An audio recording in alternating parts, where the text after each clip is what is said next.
നമസ്കാരം. Q7 modelling കമ്പനിയുടെ അത്തം 10 വിശേഷം എന്ന പ്രോഗ്രാമിലേക്ക് എല്ലാവർക്കും സ്വാഗതം. കഴിഞ്ഞ ദിവസം നമുക്ക് വേറെ റെസിപ്പിയെ കുറിച്ചാണ് നമ്മൾ വന്നിട്ടുണ്ടായിരുന്നത്. ഇന്ന് പുതിയ റെസിപ്പി ആയിട്ടാണ് ഞാൻ നിങ്ങളുടെ മുമ്പിൽ വന്നിരിക്കുന്നത്. എല്ലാവർക്കും പരിചിതമായിട്ടുള്ള ഒരു കാര്യം തന്നെയാണ്. അവിയലാണ് ഞാൻ ഇന്ന് ഉണ്ടാക്കുന്നത്. അത് വേറെ രീതിയിൽ എങ്ങനെ ഉണ്ടാക്കാന്നുള്ളത് നമുക്ക് ഇനി ഇവിടെ കാണാം കേട്ടോ. ഈ ഒരു പാത്രത്തിലാണ് ഉണ്ടാക്കുന്നത്. കുറച്ച് കൂടുതൽ അവിയൽ ഉണ്ടാക്കാന്ന് വിചാരിച്ചു. അപ്പോൾ അവിയൽ എന്ന് പറഞ്ഞാൽ നമ്മൾ ആദ്യം ചെയ്യുന്നതെന്ന് വെച്ചാൽ കഷ്ണങ്ങളെല്ലാം വേവിക്കുക എന്നുള്ളതാണ് ആദ്യത്തെ പ്രോസസ്സ് എന്ന് പറയുന്നത്. അപ്പോൾ ഞാൻ കഷ്ണങ്ങളൊക്കെ ഈ പാത്രത്തിലിട്ടൊന്ന് വേവിക്കാൻ പോവാം കേട്ടോ. അപ്പോൾ നമ്മൾ ഈ കഷ്ണമൊക്കെ ഈ പാത്രത്തിൽ കൊടുക്കാം കേട്ടോ. ആദ്യമായിട്ടാണ് ഞാൻ ഇത്രയും കഷ്ണം വെച്ചിട്ട് അവിയൽ ഉണ്ടാക്കുന്നത്. അതുപോലെ തന്നെ ആദ്യമായിട്ടാണ് Q7 കമ്പനി ഇതുപോലെ സമ്മാനങ്ങൾ കൊടുക്കുന്നത്. സമ്മാനത്തെ കുറിച്ച് നിങ്ങൾക്ക് അറിഞ്ഞിരിക്കാം. കാരണം എന്ന് വെച്ചാല് കമന്റ് ചെയ്യുന്ന, ഞങ്ങളുടെ വീഡിയോ കണ്ട് കമന്റ് ചെയ്യുന്ന ഏറ്റവും നല്ല കമന്റ് നറുക്കെടുപ്പിലൂടെ വിജയികൾക്ക് സമ്മാനം ലഭിക്കുന്നതാണ്. അതും ഒരുപാട് സമ്മാനങ്ങളുണ്ട്. മിസ് ചെയ്യരുത് കേട്ടോ. എല്ലാവരും വീഡിയോ കാണണം. ഈ കഷ്ണം നമ്മൾ കറക്റ്റാക്കി വെച്ചിട്ടുണ്ട്. അതിലോട്ട് ആവശ്യത്തിന് വെള്ളം, അതായത് ഒരു 1-2 ഗ്ലാസ് വെള്ളം മാത്രം മതി കഷ്ണം വേകാൻ പാകത്തിന്. അതിനാവശ്യത്തിന്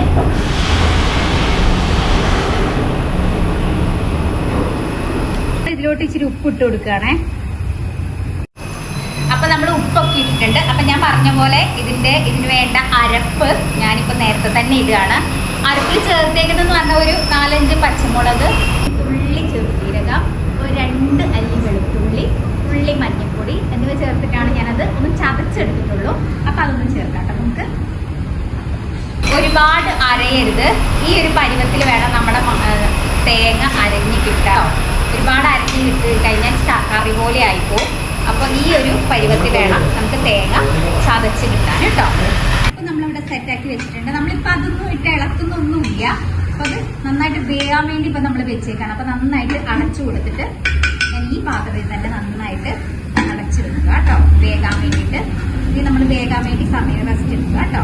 അപ്പോൾ നിങ്ങൾ മറക്കണ്ട, കമന്റ് ചെയ്യാൻ മറക്കരുത്. സമ്മാനങ്ങളുടെ വീടിന്റെ മുറ്റത്തെത്തും. അപ്പോൾ മറക്കരുത്, ഞങ്ങളുടെ വീഡിയോ കാണുക, കമന്റ് ചെയ്യുക. നിറയെ സമ്മാനം. അപ്പൊ നമ്മുടെ അവിയലിന്റെ കഷ്ണങ്ങളെല്ലാം വെന്തിട്ടുണ്ട്. കുറച്ചേരം എടുത്ത് വെച്ചിട്ട് നല്ല വെന്തിട്ടുണ്ട്.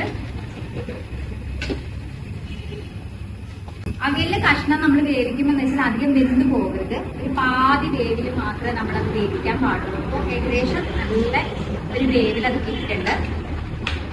സാധാരണ രീതിയിൽ നമ്മൾ ഇതിന് വേണ്ടി പുളിക്ക് വേണ്ടി ഒഴിച്ചു കൊടുക്കുന്നത് തക്കാളിയോ അല്ലെങ്കിൽ ചിലർ പുളി ഒഴിച്ചു കൊടുക്കും. പക്ഷെ നമ്മളിപ്പോൾ ഒഴിക്കുന്നത് തൈരാട്ടോ ഒഴിക്കാൻ പോകുന്നത്. ഒരു തുള്ളി തൈര് നമ്മൾ ഇതിലോട്ടൊന്ന് ഒഴിച്ച് അതിനൊന്ന് സെറ്റാക്കാം. അപ്പൊ അതിനാവശ്യത്തിന് ഉള്ള തൈര് ഞാൻ ഒഴിക്കുകയാണേ.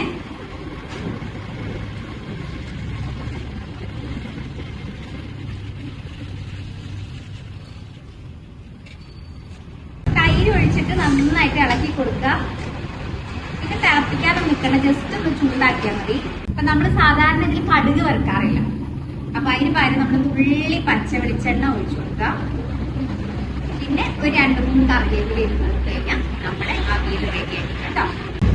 ആവശ്യത്തിന് ഇട്ട് കൊടുത്താൽ മതി. എന്തായാലും ഇന്നത്തെ ഈ റെസിപ്പി നിങ്ങൾക്ക് ഇഷ്ടമായെന്ന് വിചാരിക്കുന്നു. അപ്പൊ അടുത്ത